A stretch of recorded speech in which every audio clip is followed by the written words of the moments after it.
नमस्कार मित्रांनो महाराष्ट्र घरेलू कामगार कल्याण मंडळाअंतर्गत राज्यातील नोंदणीकृत असलेल्या घरेलू कामगारांना सन्मानधन योजनेअंतर्गत 10,000 रुपये दिले जाणार आहेत।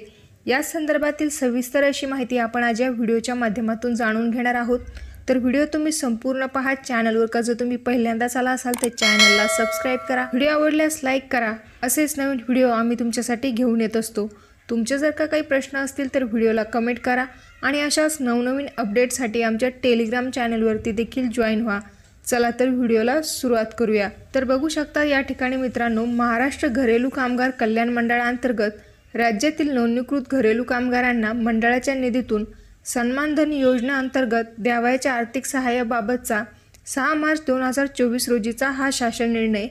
मित्रांनो, महाराष्ट्र घरेलू कामगार कल्याण मंडळाकडे नोंदणीकरिता महाराष्ट्र घरेलू कामगार कल्याण अधिनियम 2008च्या कलम 11 मध्ये वयाची 18 वर्ष पूर्ण केलेल्या परंतु 60 वर्ष पूर्ण केलेली नसतील अशी घरेलू कामगारांची वयोमर्यादा विहित केली आहे।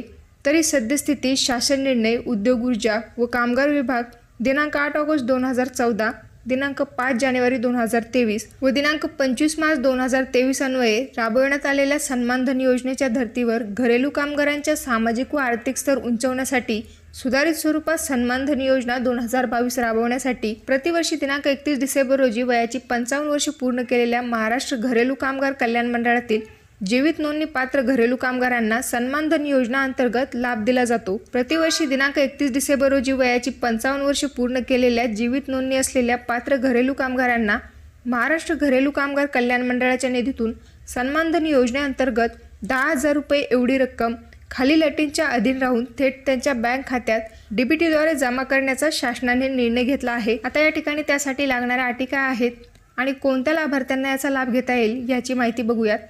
यापूर्वी ज्या लाभार्थ्यांनी सदर योजनेचा लाभ घेतलेला असेल ते सदर योजनेसाठी पात्र नसतील। यानंतर लाभार्थ्यांना अर्थसहाय्य वितरित करण्यापूर्वी सदर लाभार्थी जीवित नोंदणीकृत व पात्र असल्याची विकास आयुक्त असंघटित कामगार कार्यालयाने खात्री करून घेण्यात यावी।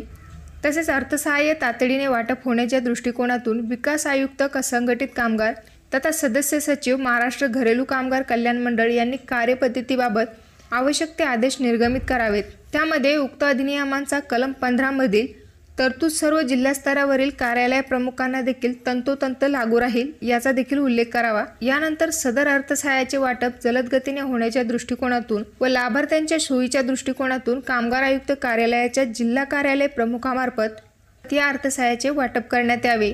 नंतर महाराष्ट्र घरेलू कामगार कल्याण मंडळाने या प्रयोजनासाठी प्रत्येक जिल्ह्याच्या मागणीप्रमाणे मंडळाचा निधी हस्तांतरित करावा। वरील कार्यपद्धतीप्रमाणे आर्थिक लाभ वाटप देण्याबाबतचे राज्य व जिल्हा स्तरावरचे नियंत्रण व समन्वयन विकास आयुक्त यांनी करावे।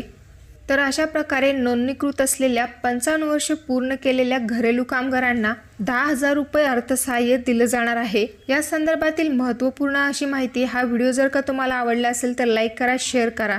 भेटूया परत अशाच एका नवीन व्हिडिओ सोबत। जय हिंद, जय महाराष्ट्र।